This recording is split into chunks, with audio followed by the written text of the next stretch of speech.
Little Jams, 31e année, août 2022. Ces dates marqueront toute une génération de fanfarons. Mais comment résumer ce week-end inoubliable de musique, de gastronomie, de bonne humeur ?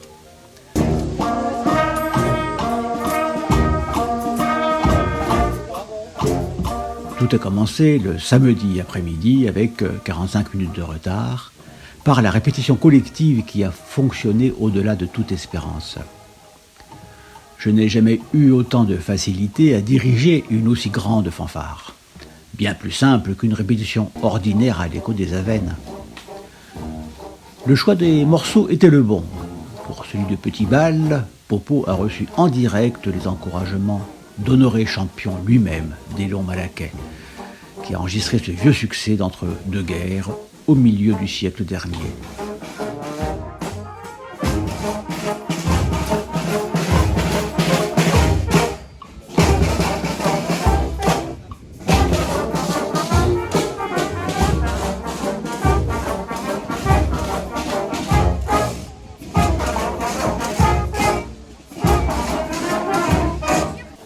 L'apéro fanfare a mis un peu de temps à démarrer, il faisait chaud. Mais grâce à une organisation impeccable au niveau de la préparation et du service des repas, tout le monde a pu manger dans les temps et les joutes ont commencé presque à l'heure.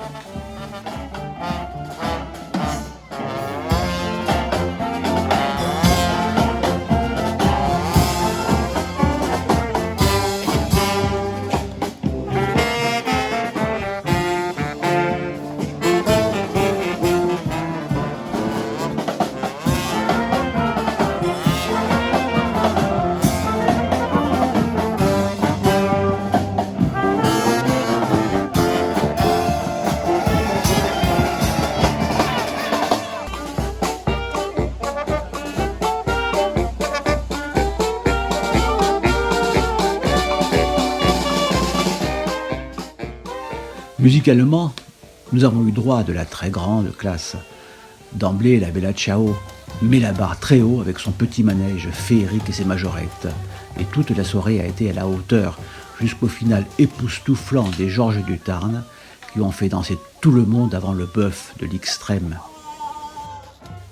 La Bella Ciao a traversé la moitié de la France en quart, avec un précieux chargement de Vouvray, et a remporté le prix du plus beau lanceur de bâton de majorette.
L'Orphéon de Garafatch est monté de ses vignes du Languedoc pour se voir décerner le prix de la meilleure signalétique étoilée.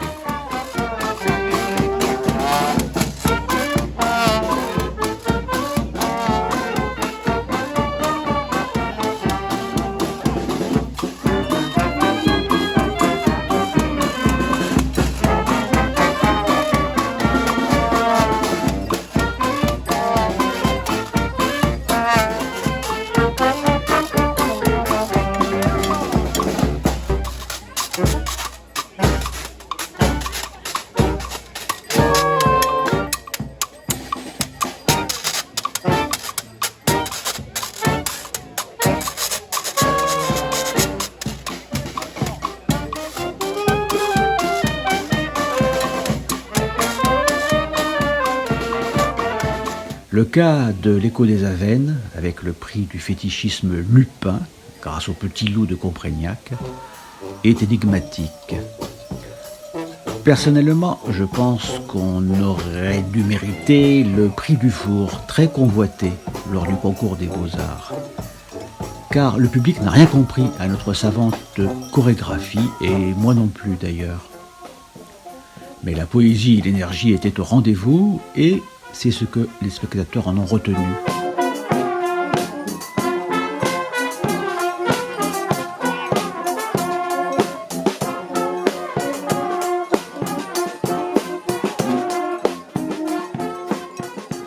Signalons la présence dans le public d'une délégation de représentants de la ville de Louga, Sénégal, venus assister aux Jams dans le cadre du 60e du jumelage avec Millau, auquel l'éblouissant décor du fond de scène rendait hommage.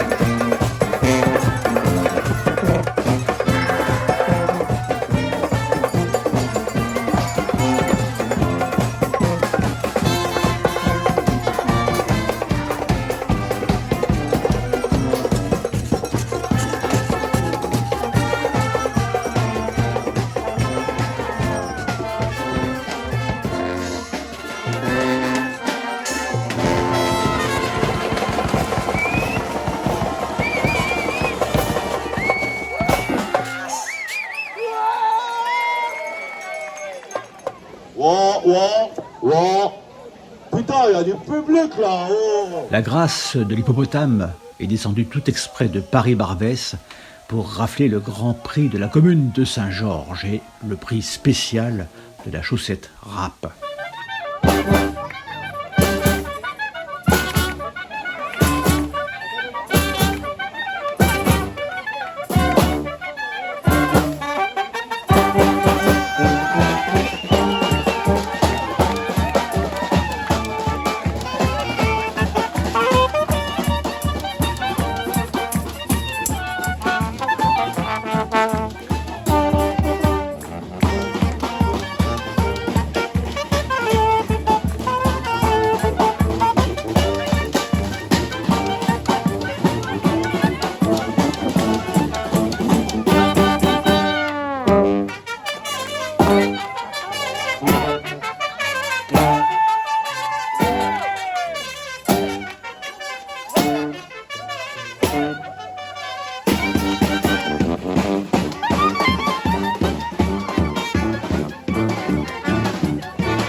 Les sous-fifres de Saint-Pierre ont remonté en gabarre la Garonne et le Tarn et ont bien mérité le prix des pêcheurs de bar.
Les bourguignons de Canevacanuche ont traversé l'autre moitié de la France pour gagner le prix de la haute couture tapissée partout.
Faites du bruit pour les tomates vertes, mesdames, messieurs, bonsoir.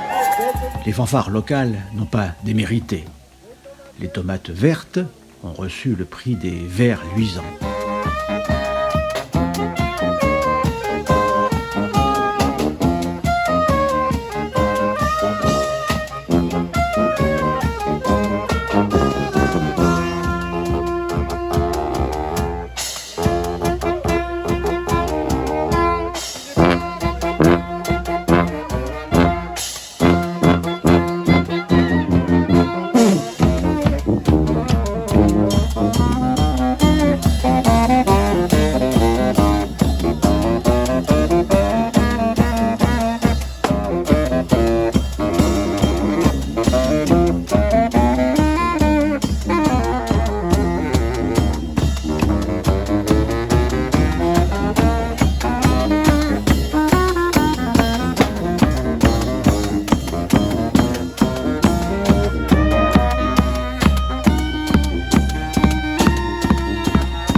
Quant aux Georges du Tarn, leur époustouflante prestation, servie par une électricité généreuse, leur ont permis d'obtenir le prix de l'abat à balai. Comprenne qui peut.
les jurés, unanimes, ont attribué à la fanfare de l'Extrême le prix de la Team Lover parce qu'ils ont réussi à lancer peu avant minuit le bœuf final avec le petit hameau.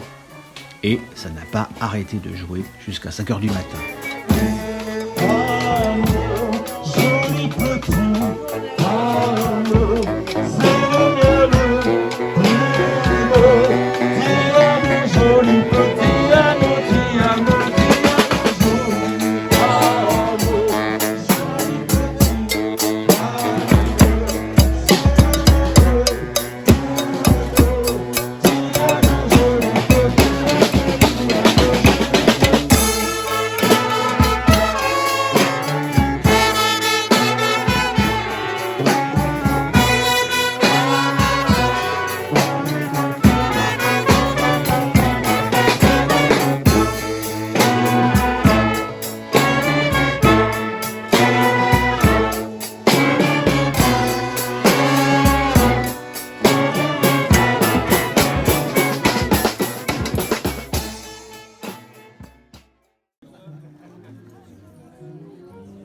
Il n'a pas été facile de rassembler tous les fanfarons au jardin de la mairie dimanche à midi. Les morceaux collectifs ont plu à la municipalité et au public rassemblé sous le vieux cèdre. On a même rejoué la Java, car la fanfare, entre-temps, s'était étoffée d'une bonne vingtaine de lève-tard.